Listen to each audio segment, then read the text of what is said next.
see a lot of it. It's more of, hey, this is how much property I sold. This is how I did it. Here's my numbers. You know, everybody's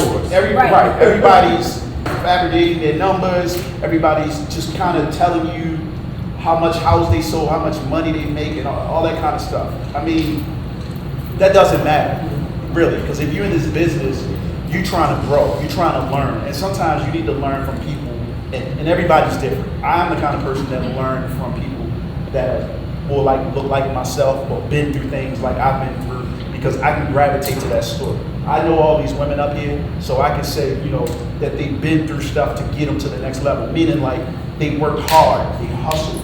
And that leads me to my question, like, what is hustling for you? Define hustling. Maybe not you, because I keep picking on you. Define hustling to you, because I know hustling is different for everybody.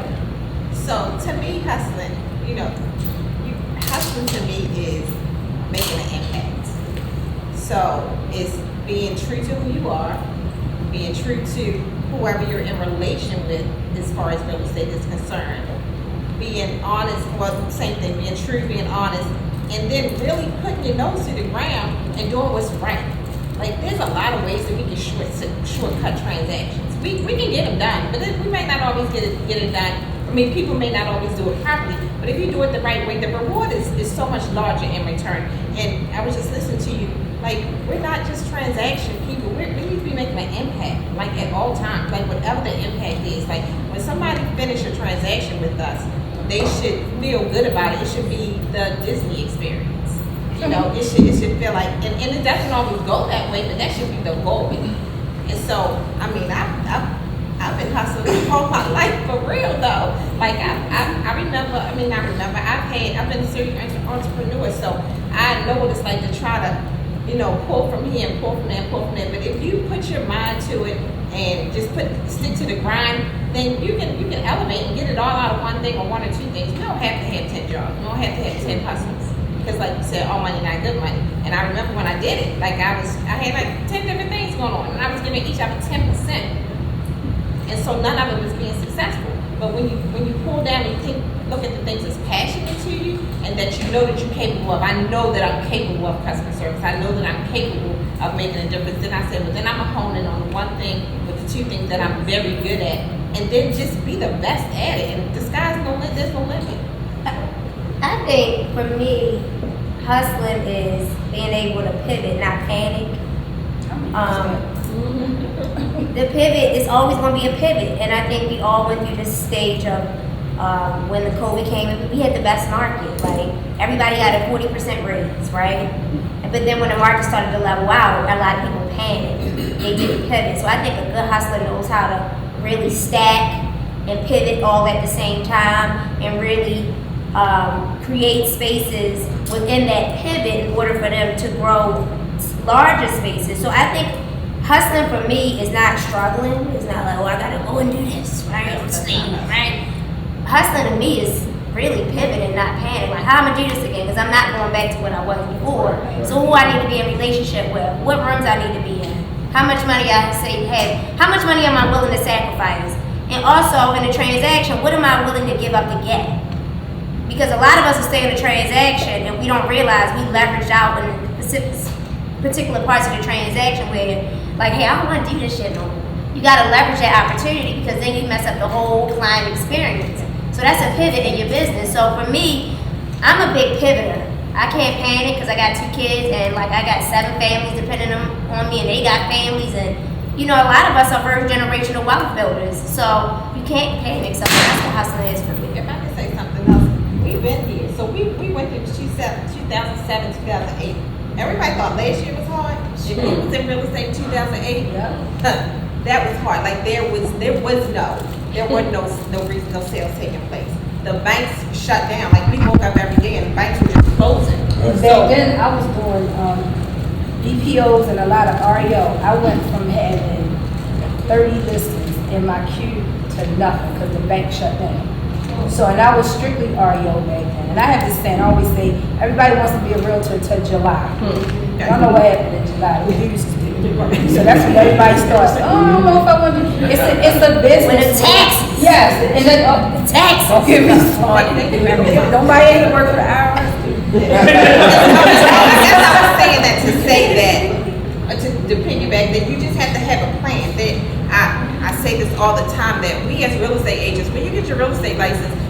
or even just an LLC, that you're not a business owner. You just got an LLC and a real estate license. You have to identify that your real estate business is a business and you should treat it and grow it as such. So that means from the very beginning, when you open up any business, you got to plan for capital, right? So while you're taking the test, you should be saving money because it's expensive to start a real estate career. So you should be saving money before you get there, and then sitting down with someone and managing how you allocate those funds when you start making them. Because every month not gonna be good. It's not. Right, and don't get caught up on the social media hype. When you see people walking in settlement with Tiffany bags and Louis Vuitton, that's cute, but is that reality? In this market that we're in, I sell primarily in Baltimore. My average house is what, 250? I'm probably not even hitting 300 these days. So are you really going in there buying somebody a Louis Vuitton gift? When you had to fight and scrounge for your commission, you had to give some of it up to help the other side and so on and so forth. And Eric and I talked about this before. When it comes to trying to get these deals to close, you do what you have to do within reason. You work with that other side to make sure we're not fighting each other. We're trying to get this to the table. If there's situations where I gotta put in some of my commission, I gotta do this, we do what we gotta do. Dawn, I'm gonna call you out. We just did a crazy deal, but we didn't fight each other. We made sure that the deal worked. And those are things that are most important, trying to come together to make this stuff work. And stop counting that money before you get it. Don't count it until you got it in your account. Y'all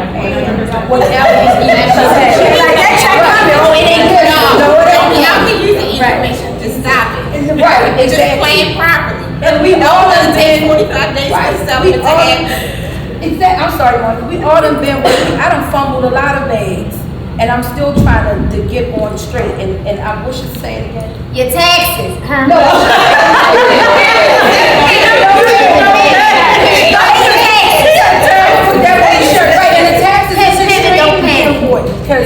And when you don't have your shit in order, you look back and you like, oh my God, I owe Uncle Sam coming. Trust me. I would tell agents here, and I told Eric a couple months ago, we talked about this model that I follow, and I learned this in 2018. It's called a profit first model. I'm not sure if some of you follow it or not, but it's a really good model. Every check I get, I don't care if it's $10, I chop it up into percentages. Because not only do you want to sell real estate, but you got to decide if you want to be a real estate salesperson or a realtor, or do you want to have a business in real estate. It's a complete difference. You got to decide if you want to be rich and famous in real estate or wealthy and powerful in real estate. And the reason how you do build wealth and power is by influence, and wealth is built by breaking things down. I follow a model. So if I get a check for $10,000, I'm taking 10% of it is mine. I'm taking that shit right off the top, right? 15% is my taxes. 25-30% is my owner's equity. The other portion are expenses, right? That's how that's my model for all the money. So at the end of the year, I can tell you what I made. If I had $30,000 in my account, I made $300,000 in commission because I took 10% of my money that year. I'm telling you, if you follow that model, you will build. It's about building habits. And if you build that habit, and if you're intentional about it, you will not be broke, and you will see your money working for you. That is true. And I do an exercise with the agents. I tell them to give themselves an hourly wage. And you track everything, all the hours that you put in that particular transaction. And when you get your check, you compare it to what you felt like you should make and what you actually got. You're already in the negative going into a transaction, from gas, whether you're on the buyer side, and everything that you spend on the listing side. You really did not make $10,000. I can guarantee you did not make $10,000.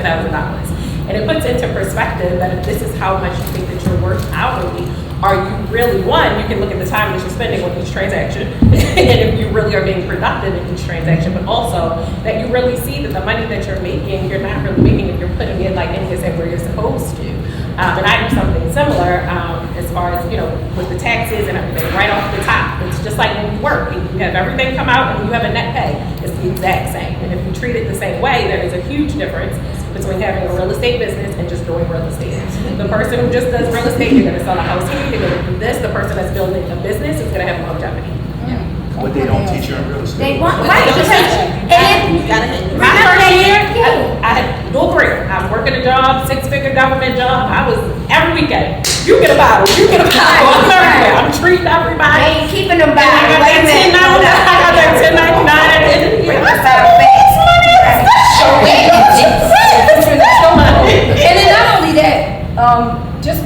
estate agents, but a lot of us don't come from that family background where Right. we've learned how to Learning it along the way. discipline. You know what I mean? Those are things that you develop over time. When you get tired of seeing your money, but when you look around, you got Where the money where the money is. You know what I mean? And we've all have been there.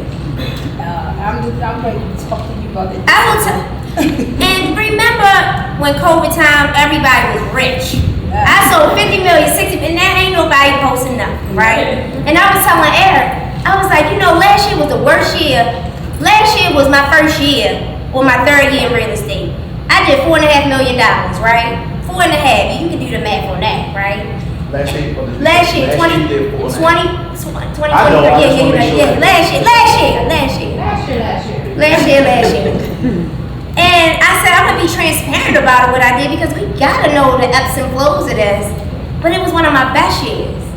Because the years prior to that, I was able to set up different verticals where I can sit back and do $4.5 million and go out and have coffee with Eric for 2 hours and be okay with spending $7 or $10 on a coffee every day. But I ain't pay. I'm gonna pay for the next one. But that's what makes a good agent. Not that when in a good market, that's where you find weak agents. In a good market, that's where you find weak agents. But in a bad market, that's where you find the most successful ones. Because they've done all the work to leverage themselves, to save themselves in the market where it's okay for you to do $4.5 million.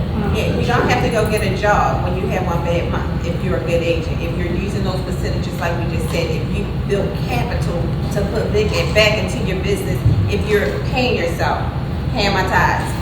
You know Pay you won't Jesus first. That always works. I'm telling you. I'm gonna pay my tithes, but you won't panic because you've already put aside that money for the month or the 2 months that you may have gone. And like you said, you won't have to go look for a job. Because it feels like that. And you don't want to take back the job you gave away. Exactly. But I also feel like, you know, you're right. And you gotta build, again, and I'm big on relationships, right? So you'll probably hear me say that throughout the night because I truly know that works.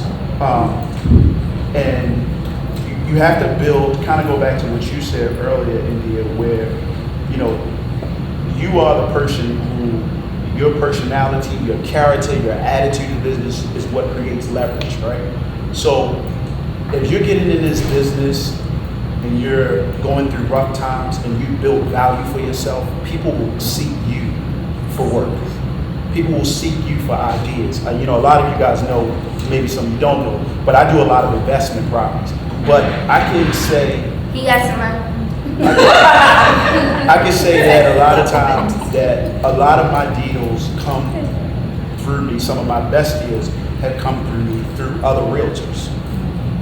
I won't drop names, but some of y'all in this room, you know what I mean? But they've come that way because I built myself as leverage, a brand. You know, so when we talk about, you said it earlier, Monica, you know, when you get that LLC, you get your license, I always believe in, you know, you got to brand yourself first, right? Before you go get a logo, you got to brand yourself, right? What does that mean? You know, that means that you personally have to become a brand. You look at Jay-Z.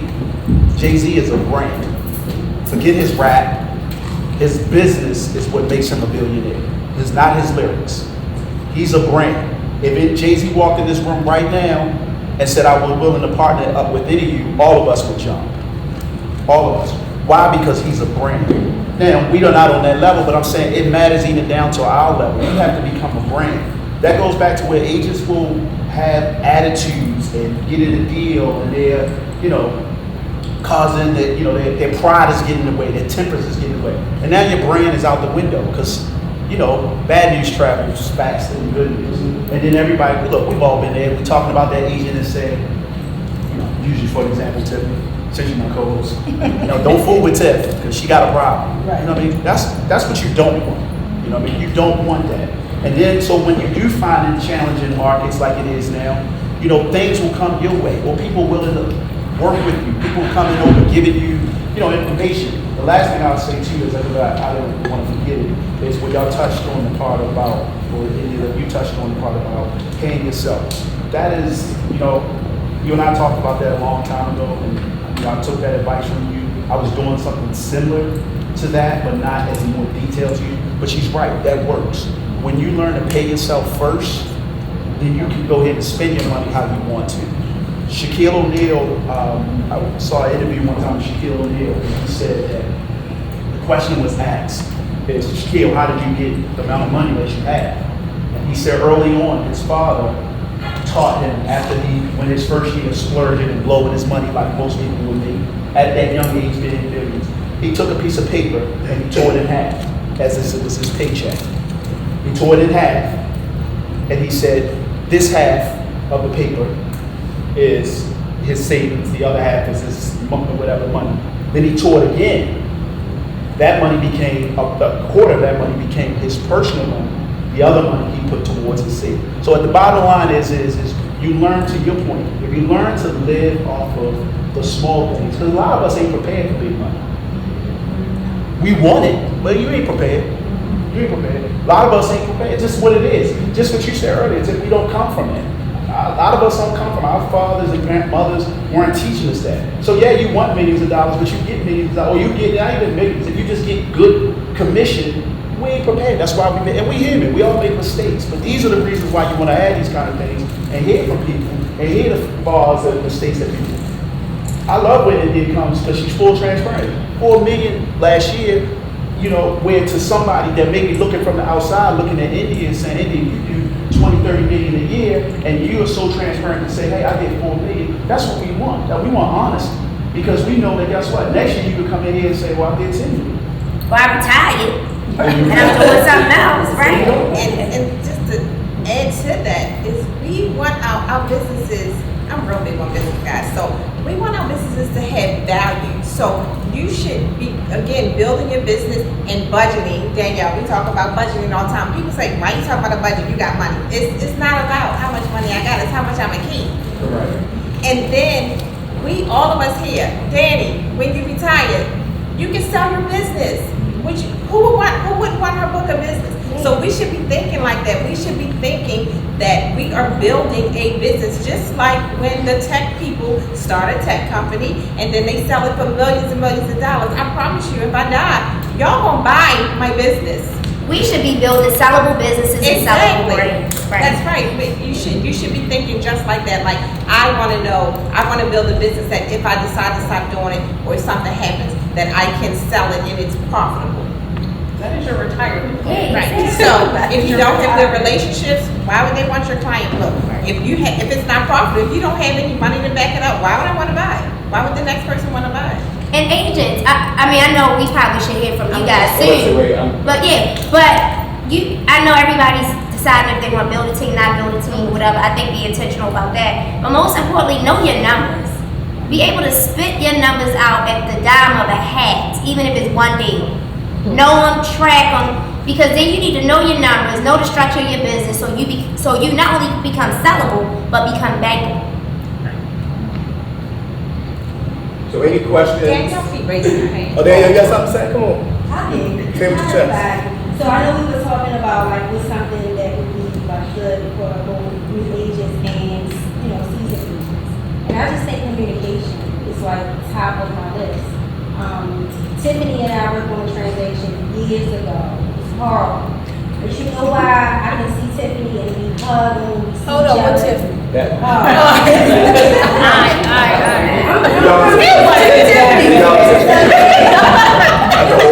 was horrible, and it was horrible because of my client. But you know why me and Tiffany see each other and it's all love? Because we communicate.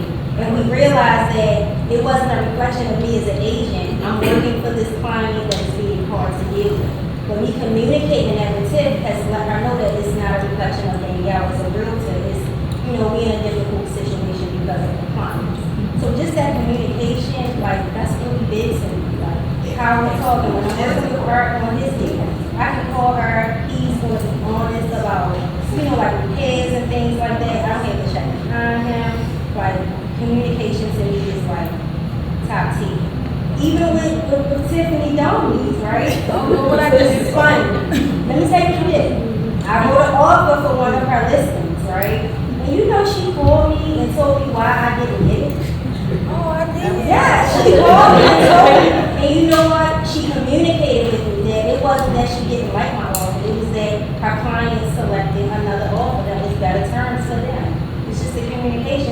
while I had never worked on a transaction with Tiffany Jones, I would love to because I know how she communicates. Same thing with Tiffany. It's the same thing. It's like Gail transaction was like crazy, right? It was crazy, but when I see her, it's all love because we communicate. Even though she go to college.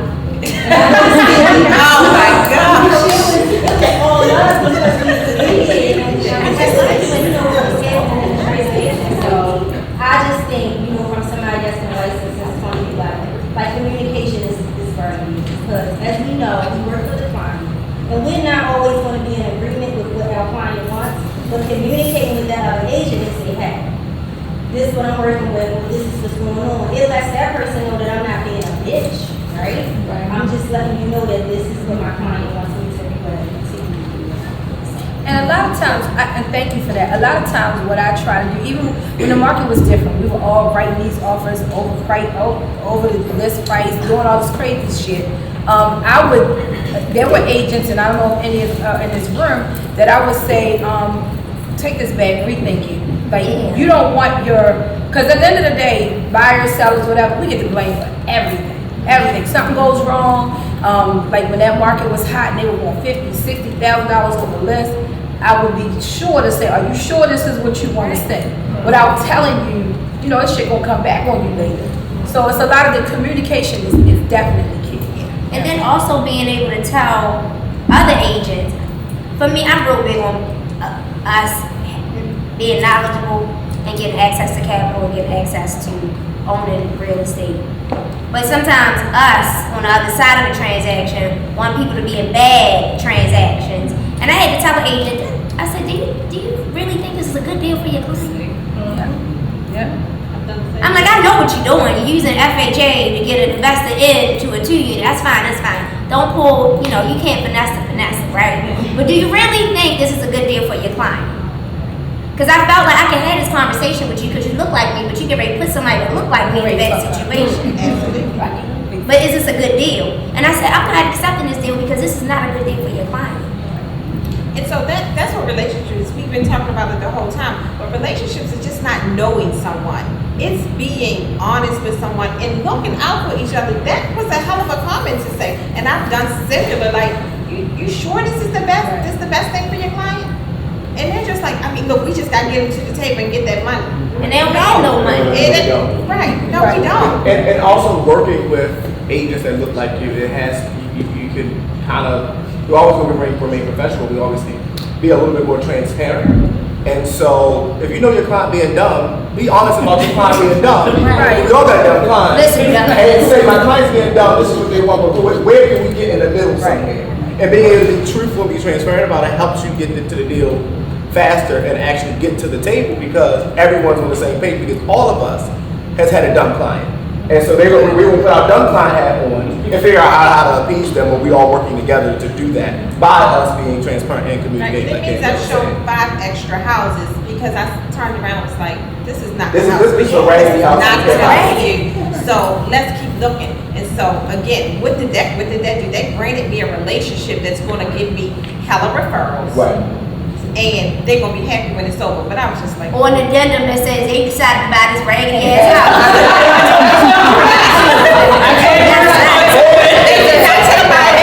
And even when it comes to locations, we all know we can't talk about neighborhoods, but I had a client that we ride past the house, they outside shooting dice in front. I'm like, now, do you really want to see this every day? I wouldn't drop my cat. You understand? It looks pretty inside. That's great. I sell a lot of those similar houses, but is this something that you are going to want to do, or are you going to regret this? Or are you going to have buyer's remorse? That's another big thing. Buyer's remorse. Buyers come back and blame us for everything. So to your point, get something in writing. I told you not to do this, and you did this shit anyway. It's on you. And stress to your clients, when you get under contract, that is a binding contract. That EMD is going to be lost if you decide to walk away. We forget that, and they go, I don't want the house no more. Well, you are stuck, right? if one man review can kill your business. I want to say something to add the question over there, but also communicate with the other agent, right? So you show a house and the agent call you, maybe because they know you or just because they want feedback. They're like, oh, your client writing? No, the shit's wagging. They're telling me your client is putting a bad product on the market, and my client didn't like it. And if they didn't like it, I told them not to buy it because I looked past this lipstick on this pig and saw this 99-cent gray laminate on this main level, or this, and showing where they cut corners and didn't change the bedroom doors. They're the same bedroom doors that grandma had before they got in the flip. Like those little things that you see that speaks to craftsmanship and speak to the character of their work. Say, I'm not gonna let my client buy stuff, I know their inspection will be terrible. And you tell the agent that this is watching, they go back to their client and say you need to come fix it and all this so that your work is done. So you can tell the permits weren't pulled, all that kind of stuff, so that we're doing better and putting better products on the market. And Question to 6. that point, I'm gonna go from that.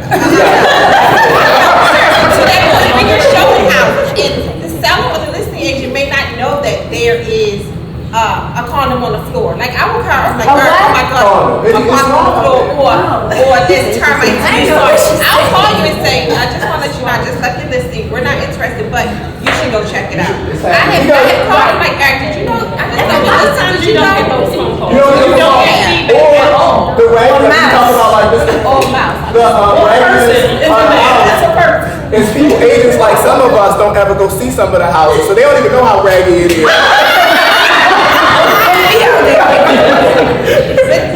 It wasn't a question, it was more of a comment. I'm not in real estate, I'm just standing with my moms and Tiffany here, who we just met. I'm in EV and technology sales, and it's non-commission.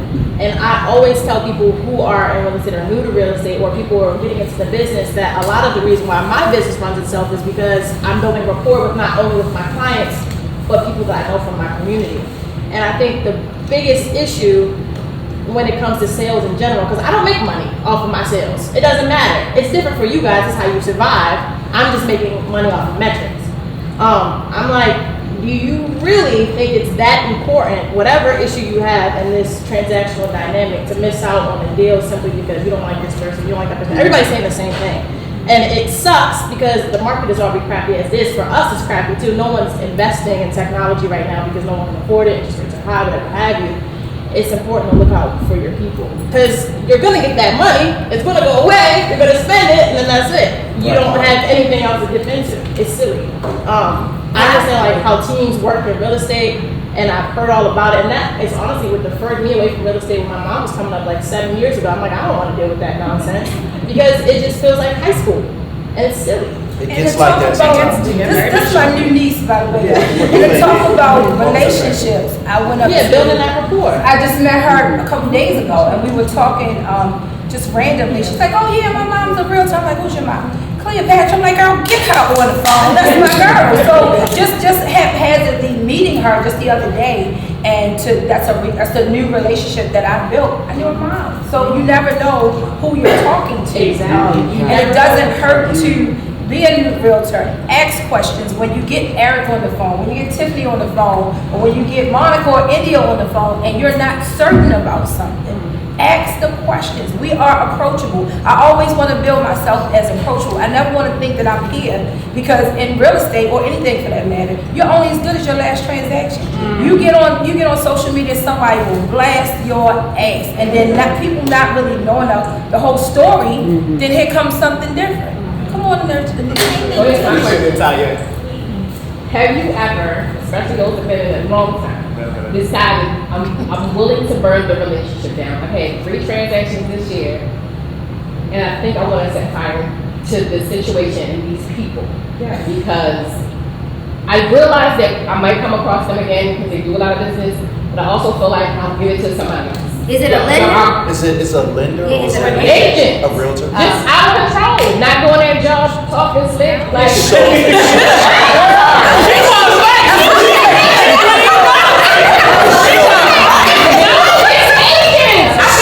I would tell you. 22 years, and I have not had this kind of move, but this year. So I would tell you, in my opinion, you're right. I stay away from them kind of agents. I mean, honestly, because I have some of those Just tell your agents. client the house right now. I have some of those agents like that I will not.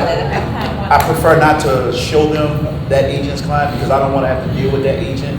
You know what I mean? And then, you know yourself and you know what your tolerance level is. And I'm very thin when it comes to tolerating that kind of stuff. So like, I just stay away from that. So to your point, yeah, all relationships ain't good relationships, right? We know that just in life in general. But I think what we building on or what we're discussing is more or less like those relationships. It's like networking, right? All networking ain't good networking. Agreed. So, and that was, and I'm glad you said that, because one of the things I was going to lead into is talking about networking, right? Because a lot of people don't know how to network. A lot of people think they walk in a room like this, and then they get in a room like this, and then they don't say nothing to nobody. They get shy, they don't want to speak, or their pride get in the way. I don't want to speak to her, or I don't want to speak to him. And let me be clear, guys got bitch asses just like that. So point I'm making is a lot of times getting into the right rooms, because we all touching on like the importance of this business, but where I like to see us as a culture, and I can say that because I think everybody in here looks like me. I like to see us as a culture grow. That was one of the things me and Tiff said when we did this. This is not a paid, this is not us trying to make money. Somebody asked me the other day, are you guys going to try to blow this podcast up and make money? For me, it's not about that. For me, it's about helping people that look like me. And I don't know it all. That's why we have people up here that have their experience, but to talk about how can we grow? How can we grow as a culture? Because, and again, I have white friends, I have white friend realtors that are good friends, but even then, it's still, when I get around them, I'm hearing mastermind, building. It's not about who was the latest shoe out, what's the latest bag out, it's about, how can we get more money? How can we grow this? How can we come collectively together? You don't see that in our culture. And that kind of bothers me, because I feel like, we are a lot of times, we are the culture. A lot of times they want our culture. That's why they want to be around us. That's why they dress like us. That's why they wear the stuff that we wear. They want to be us. But we the furthest away from each other. We don't want to work with each other. And that bothers me, to be honest with you. So when you sit here and say, in a positive way, when you sit here and talk about legacy, like that should matter to everybody in this room. I don't need to know everybody's goals and dreams. That's not what I'm asking. I'm just saying, when you leave here, if you ain't thinking about it, you should be thinking about it. The one thing I always say, some of y'all dreams ain't big enough. You deal with pennies, you're going to get pennies. Some of y'all sitting there just thinking about, you know what, I want to make $30,000 a year or $50,000 a year. $50,000 a year ain't no money. What the hell is that going to get you? That ain't no money. Let's be honest. Milk and eggs is high as shit right now. Right, and you also gotta decide like what type of business do you want to drive. Like, do you want to service clients at 100 to 250? No one turns all up. Right, I get that, but also sometimes people get tired of servicing certain price points because it comes with a different. It just comes with a different personality sometimes. And if you know you don't want to service that particular price point, stop marketing to those people. That's all more brains. If you don't want Well, stop being, but here's the other thing. That's also being a reality. Just because you sell an $800,000 home don't mean you a luxury listing agent. Right, the title. Just because you sell $1 million home don't mean you a luxury listing. don't make you And look- sometimes that hurts you. I'm a queen. No, because sometimes that hurts you when you put that label on yourself. It hurts you when you sell $1 million home and you start calling yourself a luxury agent. Then people that are not buying an $800,000 or $900,000 house are not going to use you. And then the 100s and the 200s is what's going to sustain. Not a lot of people are buying the Especially same price out all the here. time. Right. So you need the Your 200s spirit. and the 300s, All day long. and, all day long. They used to to sustain ask your me, business. my broker asked me, why was I selling them cheap ass houses? I never forget when I first got into the business. And my mentor said to him, I can sell 10 Hondas before you sell one Bentley. Bottom line. So those small houses add up. So don't look at it like that. And then when you think of luxury market, this is Baltimore. How much luxury houses? We got the ball players here. We got that many celebrities here. Unless those people are in your sphere of influence, are they really coming to you? Because a lot of those people already know 10 agents. Why they gonna come to you? Not saying that they can't, but when you build yourself up at that brand, then that's what's going to come to you, if that makes sense.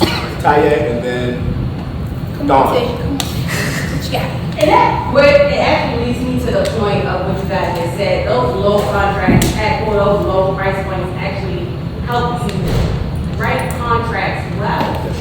Because when you get into the luxury market, you gotta know your shit, right? So I would ask you, y'all who did it in the business for a very long time, do you guys still leverage those trainings, I would say, for the contract trainings and everything like that, in order to be able to stay abreast, so that when these new, because what y'all know, y'all can spit it out like this, but from a new agent perspective, the lingo changed consistently, what, October the 1st? So do you guys really get into those trainings to encourage the new agents to show up to contract training, to show up to whatever is out, more committee meetings are given, so that they can stay in the know and not depend on mainstream media? Absolutely. And you know that y'all call me Legal Lucy. So me, one of the reasons that I, got into a lot of the committees, like I wanted to be in the room, right? I wanted to be in a room where the decisions are being made to be able to take it back to my agents, well, even before I had a team or anything. But I think that is hugely important. So I take the contract class at least once a year, no matter what committee I was sitting on. I may have seen the forms before anybody else, but that's something for me personally. Like sometimes I'll go through, if I haven't, let's say, had a transaction in a while, I'll go through, sometimes write a contract or read something just to stay abreast. I think that's the other part outside of relationships is also knowledge. That it's, a lot put on as brokers. Yes, we do have the responsibility of supervision, but there is some ownership that agents have to take in their own education. Yeah, that's true. That you have to take beyond a CE course. There is so much more information, even going back to the COVID market. Having an understanding of economics and the market in general, you would have known that was not going to last. Like, our economy could not sustain that. And being able to prepare yourself, but it comes beyond taking your ethics, your legislation, and all of those things to be able to have that knowledge. So it's important, I think, even beyond just going the contracts and the addendums, to stay abreast. You have to have additional supplemental, education that's going to be there to get you to that point to be relevant in Because the this. termite, listen. It's gone The now. termite addendum is gone in the contract. That's it. All right? It's the little things that get you in trouble. But you don't tell your client not to get a termite. Right, you know, but it's You gone. have to select it on the Right. inspection. Yeah, you did go. It's You gotta gone. study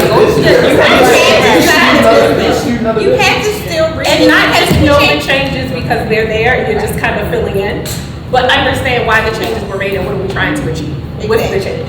And how does that affect going forward and affect writing your offers? A lot of times we receive offers that has an addendum that's dated 2009. I'm not even sure where you got it from. But, just really taking the responsibility of your business and the care for your clients. One wrong signature, one wrong document could not only just kill the deal, everybody's in court. Yes. You gotta stay in trainings because guess what? Montgomery County contracts, even though they're under Maryland, they are totally different. Yeah. Montgomery County contracts are totally different. We literally had to sit down and read it to understand it.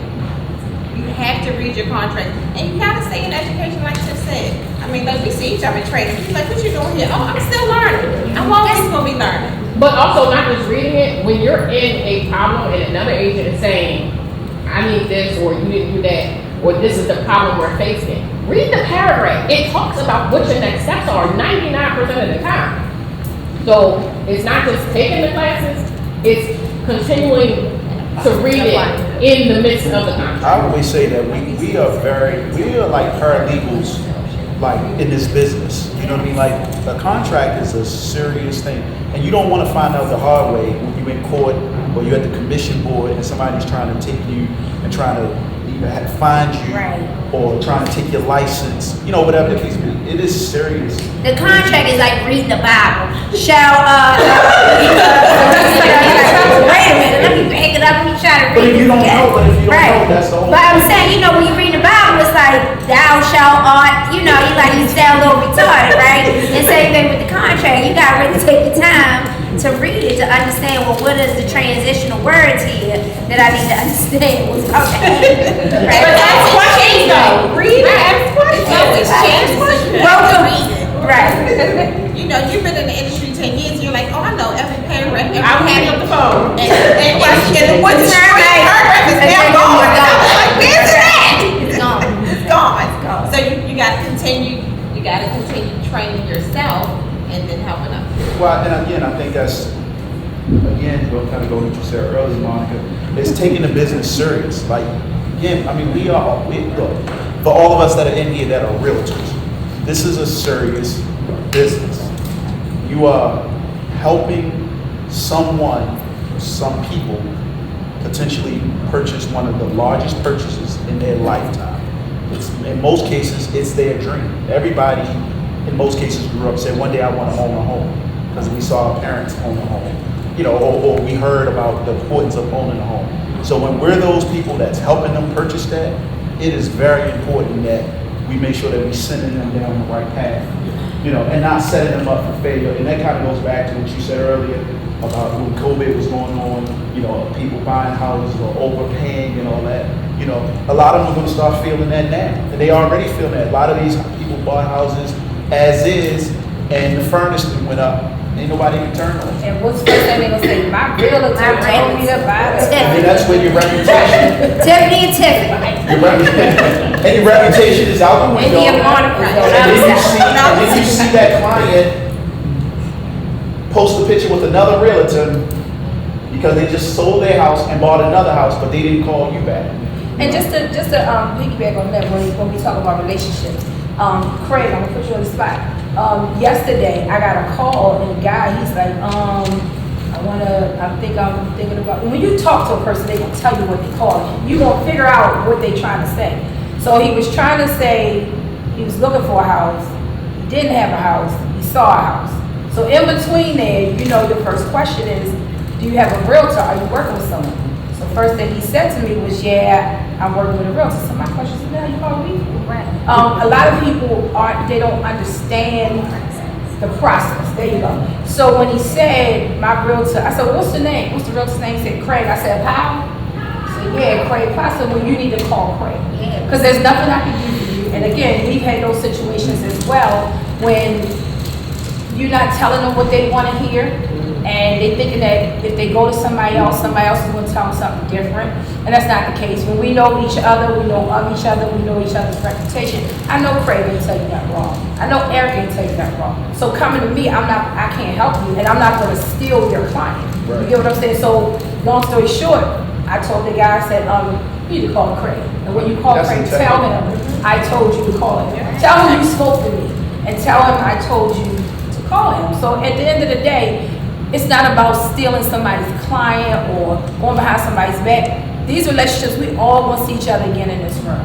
Especially when we're either selling or buying. Somebody's always at the other end of that table, and you want to be respectful of your fellow agent. And when you see your fellow agent struggling, help them, reach out. Like it doesn't cost you nothing to give information, to pour back into somebody else. It's not all about me.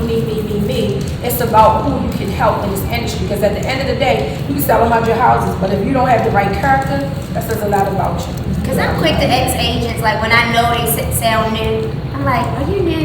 Right. Yes, I'm like, well, let me help you. I'm big on that because I needed somebody to help me, and I didn't have anybody to help me. I had to figure the shit out on my own, right? And throw some buckets up.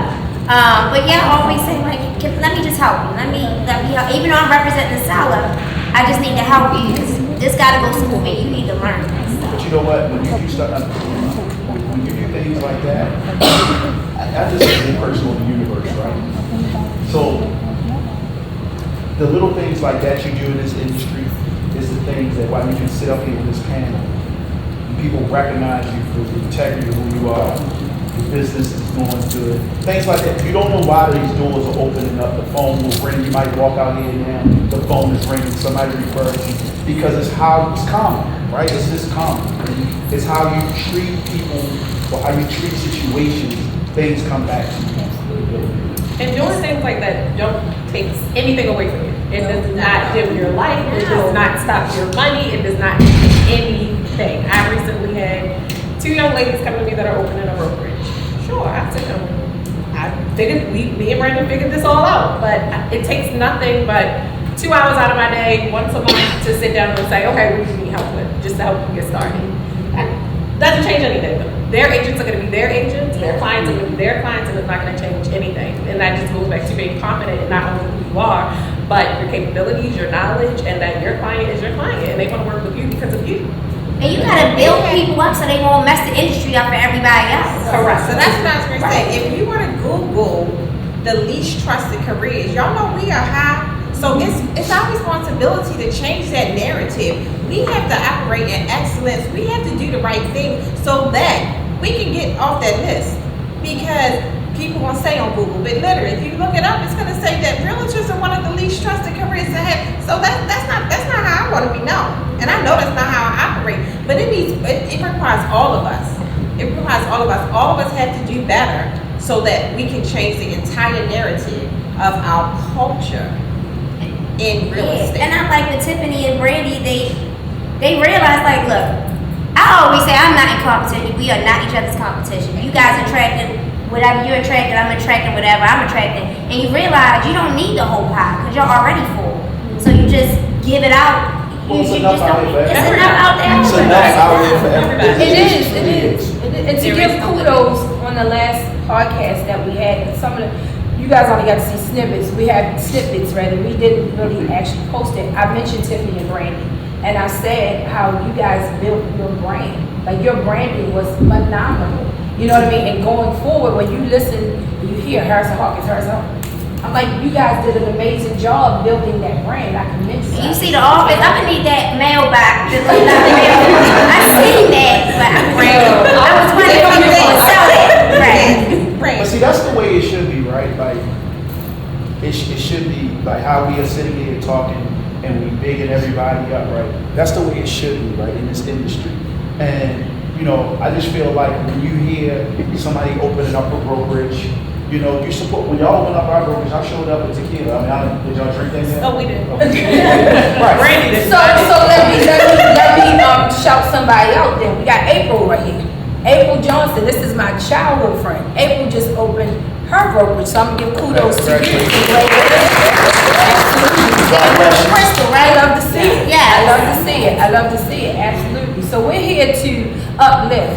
We want to get rid of that crabs in the barrel mentality. It's tough out here. And again, I've been in this business 22 years. I'm tired. I ain't dragging up no steps at 65 years old, showing nobody the damn house. You know you need. So it's to look at the end game. What's the end game? Because when I came into the business, I looked up to a lot of different people, and I see those people now, and they still dragging around in real estate. But is that what you want to do? So, right. Well, I think another point, one thing that's been big for me, the collaboration piece, yes, but not just when it comes to selling houses. I know we had a deal together, and I called him and said, this deal about to go to hell, put it on the market. You know what I mean? And you know, when I was a newer agent, you had a house on, I want to say El Dorado. Yeah, girl. Yes. I'm like, this is Brandy with so and so. You know, I'm excited, but just the rapport, just the communication, just the softness that you had with me, that goes a long way. And I've always said I love India because, and even you, Eric, I know I reached out to you recently. Y'all have all inspired some of our journeys in this room. When I reached out to you, like, are you willing to share your contractor? I didn't expect you to say no. You did say yes, but I've gotten some of my best contractors and people that my clients use and now trust because reaching out and asking for those resources. So that adds value, a value proposition to And that's the way it's supposed to be. Absolutely. So with that being said, you've also reached out to me and said, hey, I got a house. Right. You want to buy? And You didn't buy the last one. I didn't buy the last one. It's raggedy. And that goes to another thing that we talked about. And being in the REO industry, people always ask me how you get so many REO deals, so on and so forth. My REO business turned into investors, and that's that reaching out to Eric, who has this property that he's trying to sell, and say, Eric, we need this property. You write both sides of the commission. I mean, I know everybody's not at that point, but those are relationships that you build and you build off of. Because I know now that Eric gave me this, not so much as gave, but you guys understand what I'm saying. I gave it to him to write both sides. Eric's gonna look out for me again, coming around. So it's also reciprocating things that you learn in this industry. He paid it forward. He did the same thing with me. Exactly. He's like, you write this contract, go ahead, keep it. You know, That's so. that's how. You didn't do that with me, hold on. But again, and I say this, man, because this is the way business should be. Right. It really is. It really. This is the way everybody else does it. We got to do the same. Yes, I agree. It's in business when you sit around and you think you can do your own research on wealthy people. We all know them, and I say know whether personally or you know them through entertainment or whatever. But when you sit around and you watch wealthy people grow, you see the circles that they're around, right? I'm a big fan of watching that because I study these kind of people. So I pay attention to circles, right? Like, so we see these circles as, some of you guys might know, maybe y'all don't know, but if y'all familiar, I don't know if y'all know who Michael Rubin is.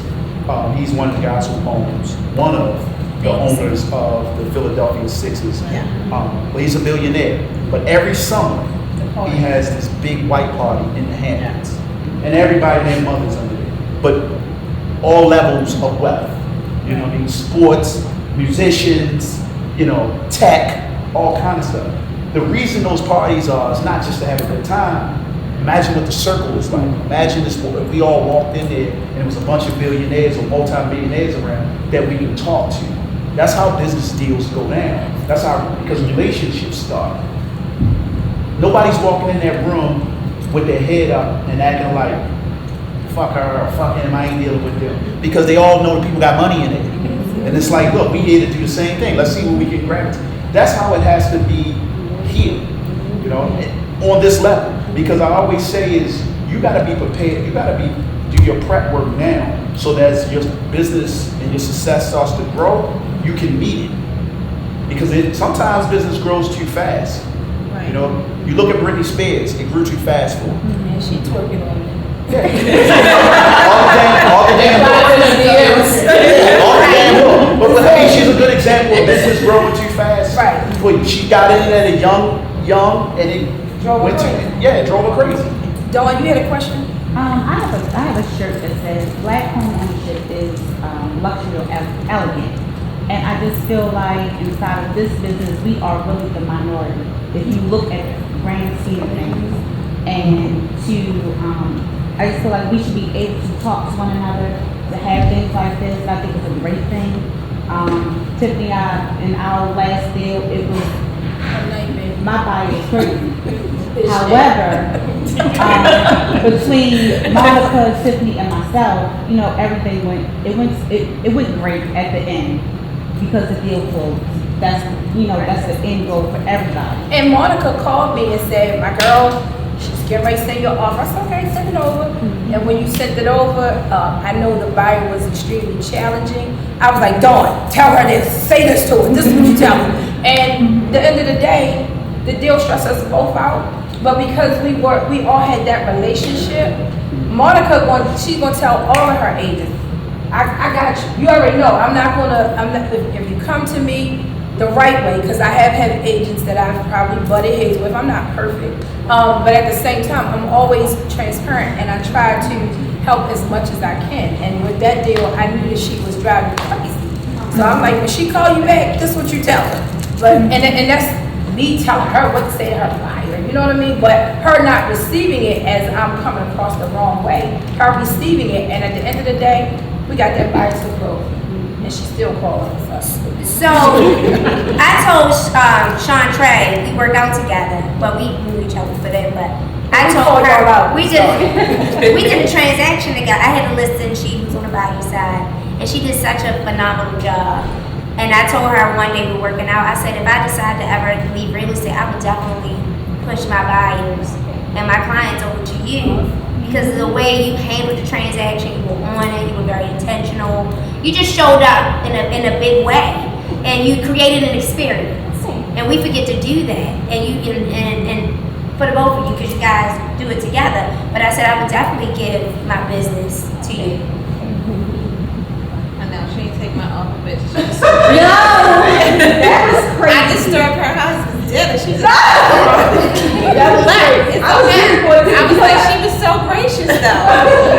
And she let me down. Sometimes you can tell where when you deal with certain agents, you can tell the leadership that they come from under. Like, I go back to Harris Hawkins.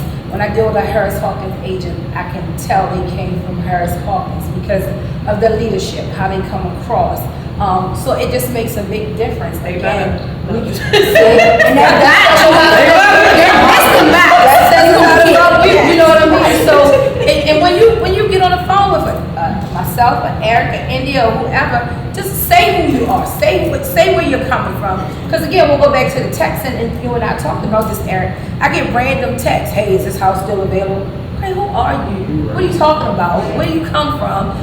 Describe who you are. We're in an industry where tech means everything, but it also still goes back to personality, skills, ethics, things of that nature, etiquette rather. You don't want to just bust up in a conversation and not say who you are, call people 9 o'clock at night, do a text, and you asking about a house. I don't know which house, who you are, where you come from. So all that stuff makes a difference. Etiquette still exists. Absolutely. And creating blockers. I know some of the agents are new or just do everything. You know, some of us are fortunate to have admins and things of that nature. But if you know your level of tolerance is very low, like an Eric has Tiffany that can take is a blocker for the conversations that he doesn't feel like will go where it needs to go. So figure out what your blockers are in your business. For me, it's my admins. Like, I don't feel like talking to this person right now. And Cassandra does a great job doing it because when you get to certain levels, especially if you're building a team, certain conversations you can't have. You know, it's like, I can't be at every little conversation. So figure out whether you're individual agent, team leader, whatever, who are your blockers in your business to make sure your client experience stays A1. So I guess to land the plane, because I'm being told to land the plane, I guess I want to ask each one of you, what is a piece of advice, being that this is International Women's Month, what piece of advice would you give each woman in this room in terms of real estate, life situations, whatever, just coming from you 3 strong African American women on this panel, what piece of advice would you give these ladies in the audience? And I'm not blocking the men because I'm going to get Eric. Tiffany first. Oh, what piece of advice? Never dim your light. And it doesn't have to be real estate. It doesn't have to be real estate. Never dim your light for anybody. Any room that you're in, you belong in that room. So I think I would say that you just have to know who you are. Like don't do it because someone else is doing it. Like be your authentic self. If you don't wear dresses, you don't wear a dress. If you don't like contacts or wigs or weaves, just be your authentic self. Like be your authentic self because your space is your space. What's for you is for you. I truly believe that.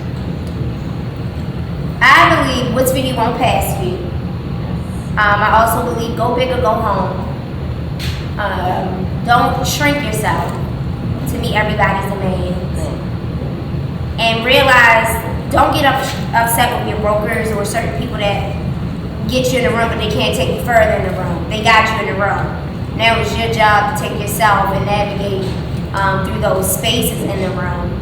And I will say, you know, if there's people that you know that you like or you like what they're doing, don't say, can we have lunch? Just say, hey, can we have a 5-minute call? Just don't even ask them that, because you get tired of saying, I want to pick your brain, right? It's a lot of brain to pick, right? I want to have a 5-minute conversation just so you can tell me what is the next step for me? What should I be doing at this level? And what should I not be doing? And who should I be in a relationship with at this point to get to where I need to be? And this shit is hard, y'all.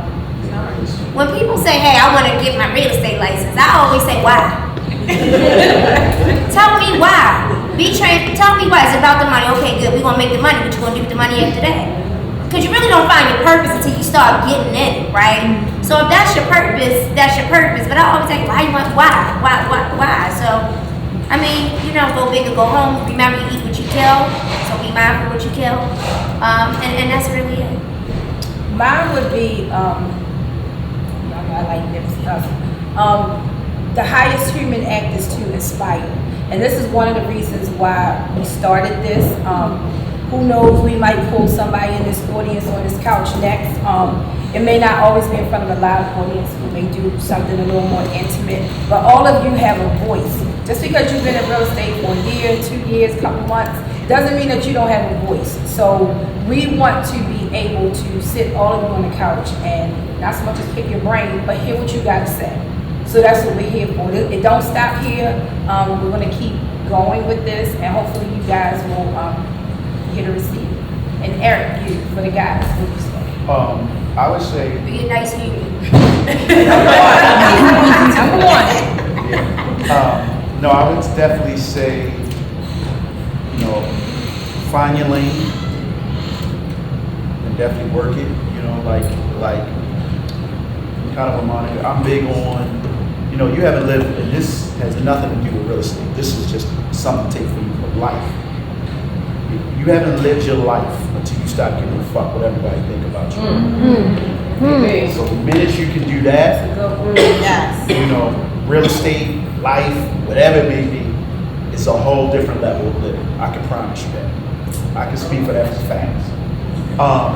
So that, and then the other thing, kind of what you said, Tim, which is like, remember that there's a goal behind whatever your goal is, behind everything you do. There should be a goal behind it, and dream big. But then the other part of that dream big piece is don't stay asleep too long. You're like Nike's favorite logo is just do it. Some of us just talk. I have a client to settle today on their third investment property, their third flip.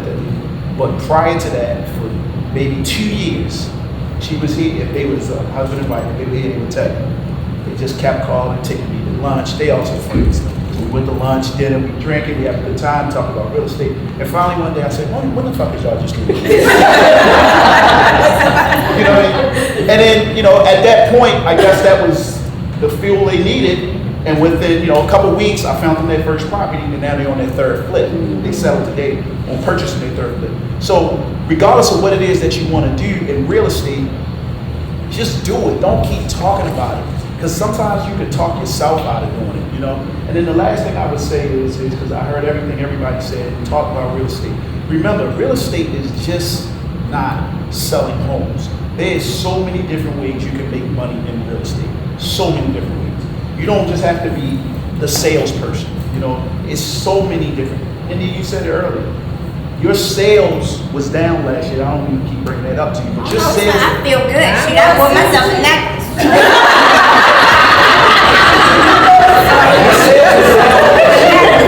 But what you didn't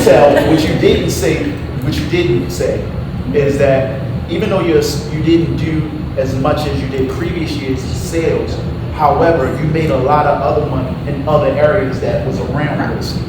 So sometimes what may be working for a realtor because they are selling 20, 30 million in sales as a realtor don't mean that's the only way that you can make money in this business.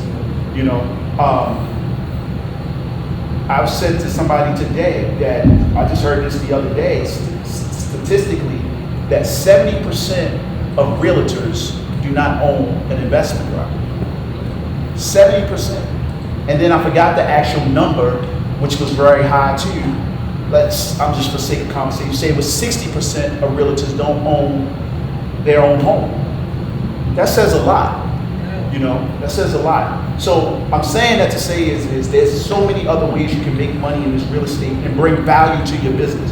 You don't have to be a realtor making 20 million in sales. Maybe you can go and find investors, or you can grow your rental portfolio. Maybe you can become a general contractor in real estate. So there's a lot of different ways to make money. And like India said, this business is hard. Don't give up. That's the thing. Stick it out. Another quote. Here I go with my rapper quotes. 50 Cent said, focus on the potential, not the payday. Real estate has a lot of potential. Just like what you just said. It doesn't necessarily have to be selling houses. Because I know we all get tired. We get tired of buyers dragging us out to look at this, and they ain't buying it, and this, that, and the other. When I was back in 2008, when the market got crazy, I did BPOs. I did so many BPOs, I made myself sick. But those BPOs helped put my daughter through college. So So find your niche, and again, work this shit out. And find yourself an investment property. Exactly. No, I'm being really serious with this. So I know a lot of developers, I know a lot of big developers, and what they did was they bought, let's just say they bought a condo in DC. And their condo in DC is a condo that they refinance every time to give them leverage about other properties. So all you need is just one property to leverage and use that equity to turn it over, get your cash on cash return back, turn it over.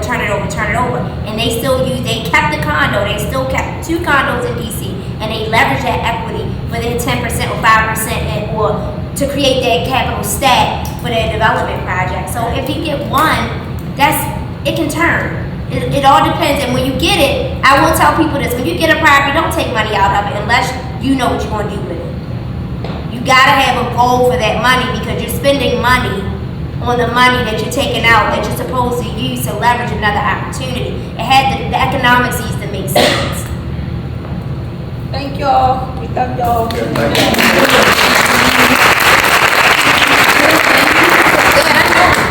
Some champagne. Wait, is Ron still here? Now this is for our sponsors. 5, 4, 3, 2.